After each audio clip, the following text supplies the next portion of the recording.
சால்னா எப்படி செய்ய போகிறோம் அப்படின்றத பார்க்கலாம். இப்போது கடாய் நல்லா சூடாயிடுச்சு. இப்போது இதில் எண்ணெய் ஊற்றலாம். முதல்ல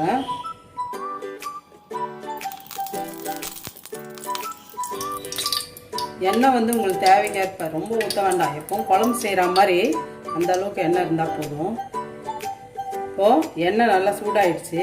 ஃபஸ்ட்டு பெருஞ்சீரகம், அடுத்து பட்டை கொஞ்சம், 3 லவங்கம், ஒரு ஏலக்காய், ஒரு பிரிஞ்சி இலை.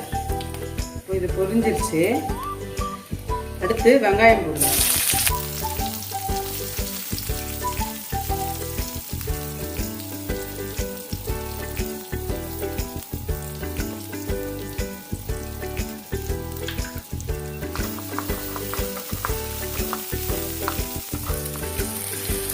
சால்ட்டு கொஞ்சம் போடுங்க.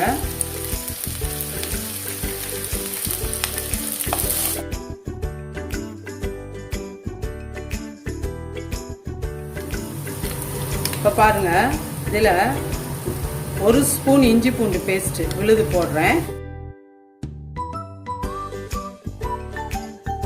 இது வரைக்கும் நீங்கள் சப்ஸ்கிரைப் பண்ணாமல் இருந்தீங்கன்னா சப்ஸ்கிரைப் பண்ணுங்கள். முக்கியமாக பெல் ஐக்கானை கிளிக் பண்ணி ஆல் கொடுத்துடுங்க. அப்போ தான் நான் போடுற அடுத்த வீடியோ உங்களுக்கு நோட்டிஃபிகேஷன். இதில் 2 பச்சை மிளகா போடுங்க.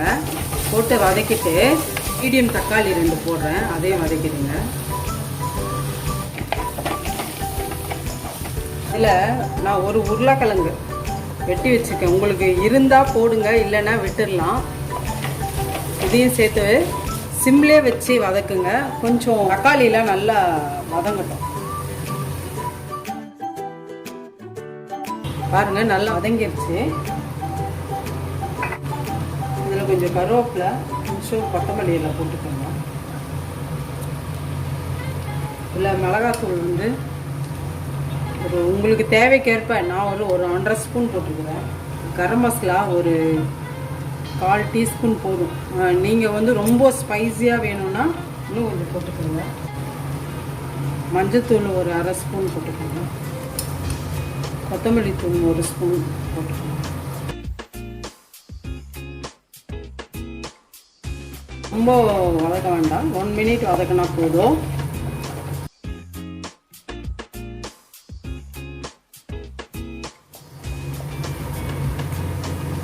தண்ணி ஊற்றிடலாம்.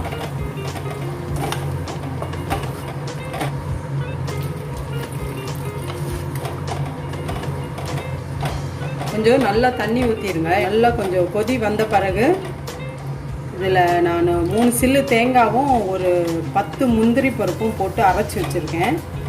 இது கொதி வந்து கொஞ்ச நேரம் பொறுத்து அதை போடணும். இது ஒரு 10 மினிட்ஸ் ஏற்றியே வைங்க. அதுக்கப்புறம் சிம் பண்ணிவிடுங்க. இப்போ பாருங்கள், நல்லா கொதிக்குது.